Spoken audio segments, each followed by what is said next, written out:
Weren't we just here? Just a few hours ago, right? I was wearing this hat. Oh, there's my kippah. This was for the Purim reading. We had fun today. Hope you joined us for that. Now we're back to AT Daily.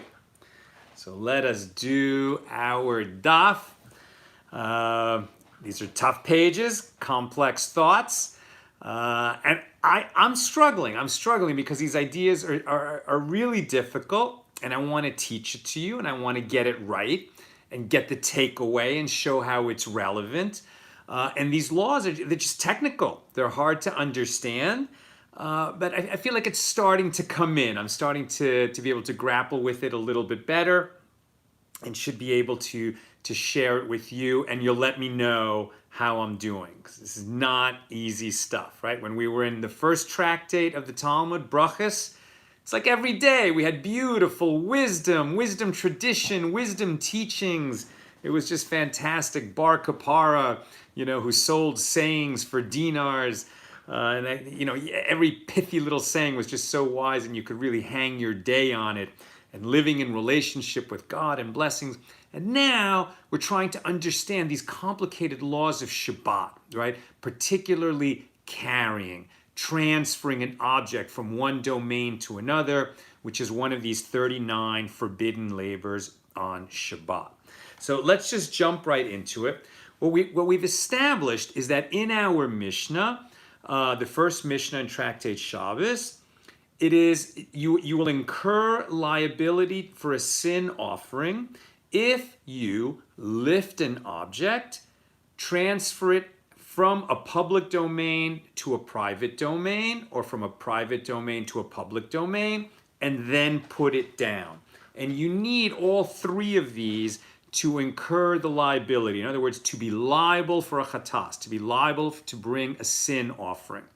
You didn't do it on purpose, in the sense that if you intentionally violate Shabbos, that's a different penalty. The penalty for that is stoning. But if you were unaware that it was Shabbat, or you were unaware that it was illegal to do this, and you did it, so now you're liable to the sin offering. And it requires those three elements: lifting, transferring, and placing. And what we're trying to understand now is what lifting and placing really are. Because what if you just, put something into the other domain, right? If I just stick my hand out the window, so it's in the public domain in the sense that my hand is above the ground, which is in a different domain. I'm in my house, a private domain. I stick my arm out the window. It's in the public domain. Have I done anything? No, because I didn't put it down on the ground. It didn't come to rest on the ground. But we've learned that if I do that low to the ground, like within 10 handbreadths of the ground, right? So something like about 40 inches, it's kind of low. So then maybe it's considered like it's part of the ground according to some opinions. And now if I stick my thing out there, even though I didn't put it down on the ground, it's considered as if I put it down on the ground. That's the first wrinkle that we had about lifting and placing. Now we look at the case of a tree. There's a tree whose trunk is on private property, okay? So it's in someone's yard. It's a tall tree. It has branches that stick out, and the branches are sticking out over the sidewalk, the public domain, right? So people walk up and down the sidewalk. The tree branches are over there. So if a person walks by and takes an object, right, let's say off the street or from his pocket because it's on his person and he's in the public domain, and now he puts it on a branch, right? He could throw it up on the branch or just puts it on the branch that's sticking out into the public domain. Has he transferred from a public domain to a private domain? Believe it or not, we have a dispute among our sages. We're going to see that over and over and over again. Our sages disagree with each other. Rabbi Yehuda Hanasi, says that the boughs follow the trunk, meaning the tree is in the private domain. So if I, standing in the public domain, put an object on that tree branch. So the person has now transferred an object from the public domain to the private domain, even though it looks like it's still in the public domain, right? It looks like all he did was move a thing in public domain to another spot in the public domain, and there was no transfer. But the tree's trunk is in the private domain, so according to Rabbi Yehuda Hanassi, there is a transfer. And he's liable to the sin offering because he lifted, transferred, and placed. But the sages disagree with Rebbe, and they say that this tree which is sticking out over the public place does not follow the trunk. It is its own thing. Now the question is, what is that thing? And what we're learning is that for a place to be a place, it needs to be 4 handbreadths by 4 handbreadths wide. So a handbreadth is about 4 inches. So figure you need a square that's about 16 inches by 16 inches, more or less, in order to be considered a significant place. Meaning that when you put a thing down, it has to come to rest in a place that is significant. That tree branch isn't 4 by 4 tefachim or handbreadths, not 4 by 4 handbreadths large. It's not a 16-inch area, and so it's considered not a significant place. And when you put your object onto that branch, it's like it's still in the public domain, or it's still suspended in the air. You didn't really put it down anywhere. Likewise, if there was a fence post, right, it extends more than 10 handbreadths into the air. Remember, less than 10 handbreadths, it's as if it's on the ground. But if there's a pole in the ground, it's more than 10 handbreadths high. And on the top of the pole, it's just cut off, right? So it's like, imagine like a fence pole, a wooden fence pole, maybe about like that, right? Only about 1 handbreadth wide. And then you put something on top of it or throw something on top of it. It's as if it's still suspended in the air. It was never placed. You never completed the action. Remember, in order to incur the liability for the sin offering, you have to lift, transfer, place. But if you put it down on this small area that's considered insignificant, then you never placed it anywhere. You haven't completed the action. You are exempt. Exempt, recall, means you did violate a rabbinic prohibition, but you are not liable to the biblical prohibition for transferring on Shabbat. Or perhaps we learn this rule about whether a place is significant for placing or not placing from a different teaching of Rebbe. Because Rebbe taught, if you throw an object from a public domain to a public domain, but in between the two public domains, there was a private domain. So it's almost like, there's a private property and there's sidewalks east and west of it, and you're going to throw an object, from the public sidewalk on one side of somebody's yard to the sidewalk on the other side of the private yard. Did the person incur liability for transferring on Shabbat? Now, it went from a public place to a public place. Okay. If you throw through this private domain, Rebbe says you are liable. You are liable because this object went from the public domain sidewalk into the private domain, and then went through the private domain, and then left. So it went from a public to a private, and then it continued traveling and went from a private to a public. How could there be liability? It never came to rest. It was never placed as it went through there, right? But according to Rebbe, it was placed because it was in the air of this private domain as it went through. The sages say no, it never came to rest. It was not placed in a significant area. There would not be liability. Rav and Shmuel both say this teaching in Rebbe's name is taught wrong. People are misunderstanding it when they say that Rebbe said that if it just goes through the air over the private domain, which is between two public domains, that the person would have incurred liability for two transfers from public to private and from private to public. They say, no, you misunderstood what Rebbe was saying. What Rebbe was saying is that the public domain that's in between the two public domains is a house with a roof. And the object that you threw went through the house. Imagine it's a house that has windows on either end of the house, and somebody, threw an object in one window, through the house, and out the other window to the other side. In this case, say Rav and Shmuel, the house is considered to be full, as if for an object to go through the house, it's as if it landed on something that was in the house. It came to rest. It was transferred from public to private. That's the liability for one transfer. And then it continued through. So there's the liability for the next transfer from private back to public. Again, relying on the idea that because the house is full, like it's full of stuff, as if it were full of stuff, and that's what the coming to rest means.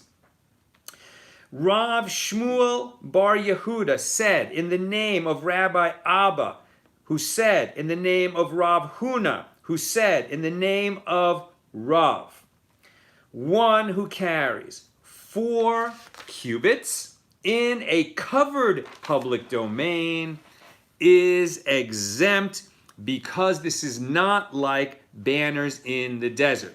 So to understand this, we have to understand that there's 2 kinds of liability for carrying on Shabbat. One is that you transfer from one domain to another, from public to private, or from private to public.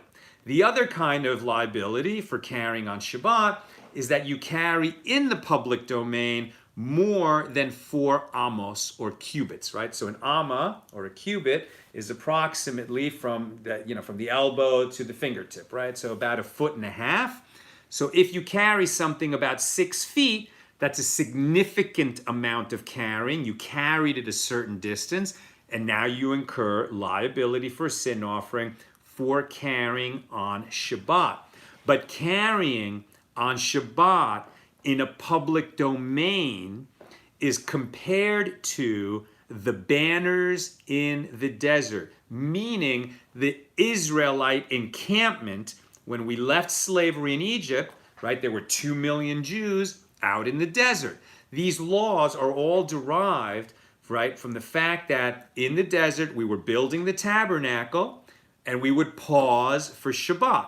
In the desert, people were bringing objects for the construction of the tabernacle from their tents, so it's a private domain inside the tent, to the public domain, let's say the staging area where they were going to build the tabernacle. So the things that were carried outside and which you were not allowed to do on Shabbat, it's transferring from private inside the tent to public outside the tent, and then carrying in the public space, which is outdoors and not covered. If you're outdoors but in a covered area, like imagine a circus tent, right? Or not a circus tent, but like some kind of a pavilion, right? Like, I mean, you go to some kind of a party and it's open air, you're definitely outdoors, but there's like some kind of a cloth covering over a large area. They didn't have anything like that in the desert, so that's considered not outdoors in the same way. So if you carry more than 4 cubits in such a covered area, so it's prohibited by the rabbis, you're still carrying on Shabbat, but you're not liable to the sin offering. So exempt from the sin offering, but you did a rabbinically prohibited thing. Okay, getting back to the idea of lifting and placing. Recall that in the Mishnah, where this started, we have a householder and a poor man outside the house. And one of the simple cases was the rich man takes an object from his house, extends his hand through his doorway. The poor man is standing outside with his hand open. If the rich man puts the object in the poor man's hand, the rich man is liable, the householder, the homeowner, may or may not be rich, but the homeowner is liable because he lifted the object, transferred it outside, and placed it into the hand of the poor man, and that completes his liability. He did it. If, on the other hand, he extended his hand outside with the object in it, and the poor man took the object from the homeowner's hand, then the two of them combined to do the forbidden transfer, lift, transfer, place, but neither one did the whole thing, so they both violated a rabbinic prohibition, but both are exempt from the sin offering. From those two cases, we can see that there's a difference if the homeowner extends his hand outside, right?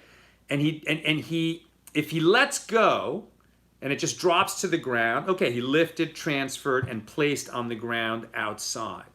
If he just extends his hand out there and it's more than 10 handbreadths above the ground, so it's not considered on the ground, it's just up in the air, it's suspended, he hasn't done anything yet, and there was a question, can he pull his hand back in? Probably he could, and then he hasn't completed a transfer, nothing has been done. But if he puts it into the hand of the poor man, even though that hand is more than 10 handbreadths above the ground, so if he put it onto a basket that is 4 by 4, right? 4 by 4, 4 handbreadths by 4 handbreadths, that's considered a significant place. So even if that thing is in the air, more than 10 handbreadths above the ground, he placed it in the public domain.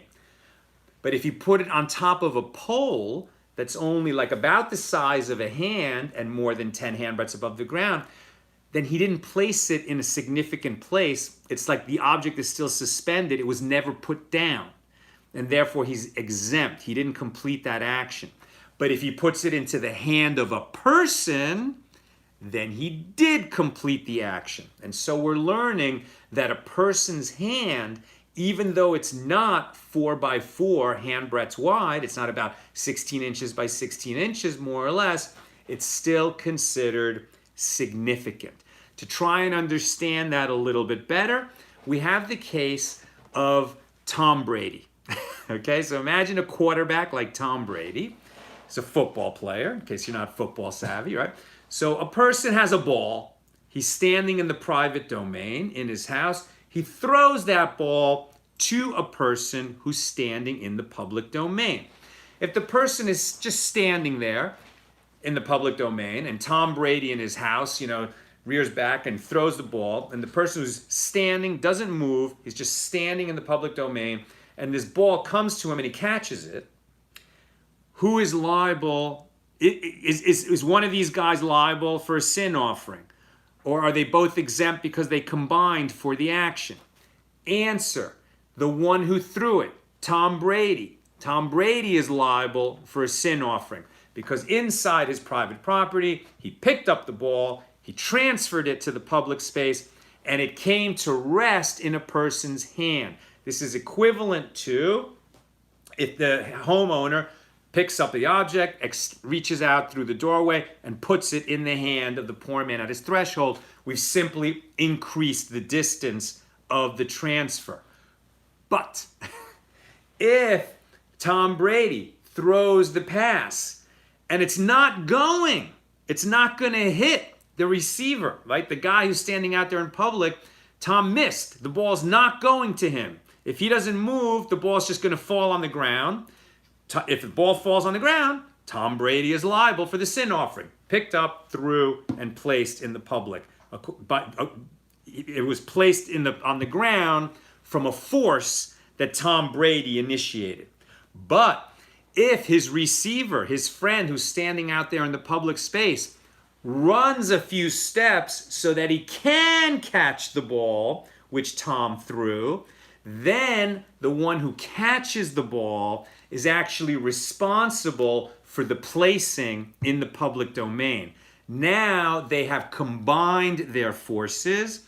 The two of them were necessary, both actions were necessary to complete the lift, transfer, and place. So Tom is exempt from a sin offering, but both have violated the rabbinic prohibition on lifting or placing on Shabbat. I already covered that. I already covered that if it's below 10 handbreadths above the ground, it's considered part of the ground. A hand is not significant in the sense of the size that's normally required, right? Again, if there's a pole, let's say that's 6 feet high, that's more than 10 handbreadths, you put an object on top of it, it's like it's just hanging in midair, it hasn't been placed. You put a basket on top of that pole, which is like 16 inches by 16 inches. Now that's a significant place. You put a thing into it, you have placed. You have committed, right, the biblically prohibited action of placing on Shabbat. Taking from a hand is significant. Placing in a hand is significant, even though it's more than 10 handbreadths above the ground. We will finish up for today with the case of one who throws a ball as if Tom Brady he throws a pass to a friend out in the public, right? But Tom throws it, and while the ball is in the air, Tom runs. Let's say he throws it really high, or he throws a boomerang, right? Or he throws a frisbee so he can get it up in the air. But then he himself runs over and he performs the action of catching, right? Now, if it's between domains, so the violation is going to be transferring from one domain to another. If he does this all in the public domain, then is he carrying something more than the 4 cubits distance? That would be the violation for carrying in the public domain, right? How do we analyze this case? It would seem like, well, if he's out in the public domain and he picks up this object and he walks, a few yards, more than 6 feet, 2 steps, right? If he takes 3 steps, let's say he takes 10 steps, picks up the object, walks 10 steps, puts it down. Liable for carrying in a public domain on Shabbos. Or he starts in the private domain, picks it up, walks out, puts it down, liable for transferring an object on Shabbos. But if he throws it, runs over, and catches it, so now it's not clear, even though he would be liable if he just picked it up, walked over, and put it down, the fact that he threw it, at that point the object was released, and it should have been intended for another person, and at that point it was unlikely that he would be able to run over there and catch it and be the one that does the placing. It's like he created a force that was unlikely to be finished by him.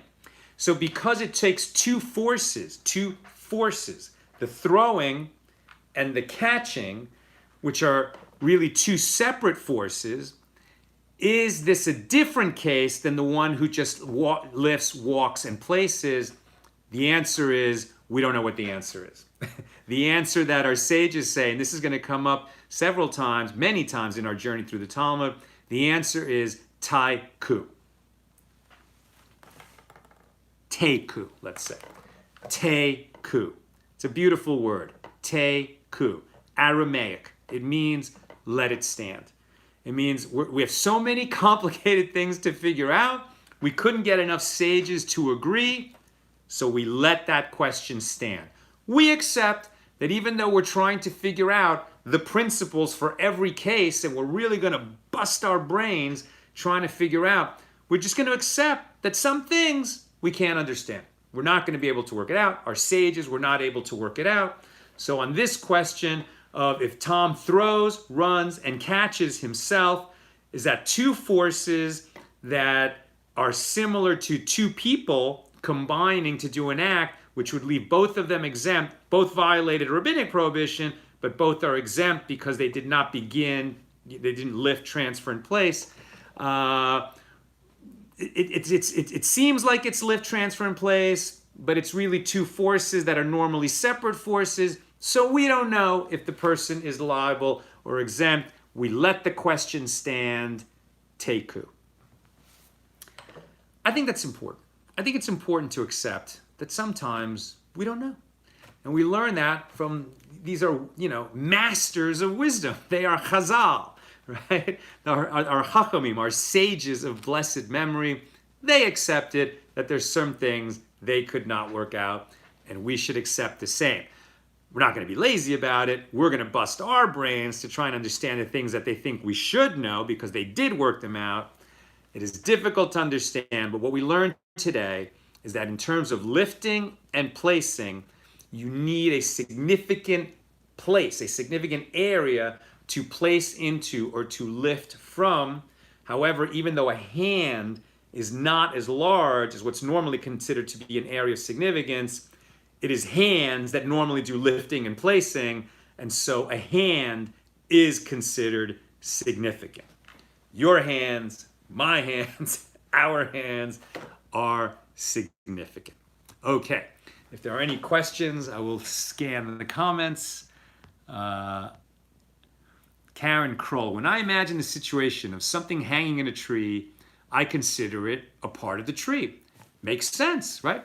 But there are some trees that are really, hey, listen, this kind of question certainly has practical applications. When you think about neighbors, right? Robert Frost poem, right? Good fences make good neighbors. Who's going to handle the fence? If somebody has a tree and its branches and its fruit go over onto the other side, can the neighbor, who's got apples hanging right over his yard, can he just pluck the apples? Or does he have to ask for permission from the guy who owns the tree because the trunk of the tree is in the neighbor's house? I don't have the answer for that right now, but these are the kinds of issues that will come up based on determinations we make in this field of transfer.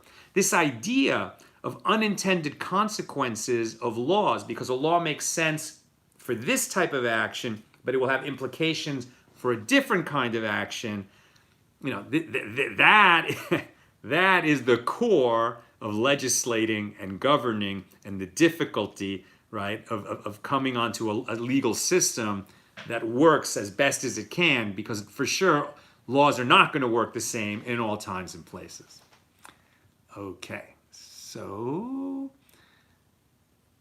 Karen says, so if I understand, each situation is different, judged separately and with intent of one who threw the object and intent within the environment the throw happened in. Yes, that is definitely going to be placed. And this idea of intent, actually on this page we also have this idea that if a person, what you can do is on Shabbat in your house, right, pick up an object that's like okay to lift on Shabbat, like for instance a plate. You can set the table, right? You can take plates from the kitchen to the dining room and put them down in the dining room and set places for your family. But if you picked up a plate in the kitchen and while you were intending to go deposit that plate on the dining room table, you happen to walk out the front door because you saw somebody in the street and you forgot you were holding this plate, and now you went to talk to your neighbor in the street and you're holding a plate in your hand, so now you have a problem, right? Because now you've transferred an object out there, you're still holding it, your body is come to rest in the public domain, you've transferred. However, when you picked up the plate in the kitchen, its purpose was to take it to the dining room. So our sages are going to allow you to walk back in the house and put the plate down as you intended without incurring liability for a sin offering. You still violated a rabbinic prohibition, but you're exempt from bringing a sin offering. All right, this is not easy stuff. We're going to keep breaking our brains on it, but gradually, together, we're going to come to understand these challenging laws of lifting, transferring, and placing on Shabbos. Sending you all, my friends, big love from the West Coast. I hope you had a happy, freilichen, joyful, uplifting Purim. Night has fallen. It's no longer Purim, but let's take that celebratory Purim spirit into our post-Purim time. All the best, my friends.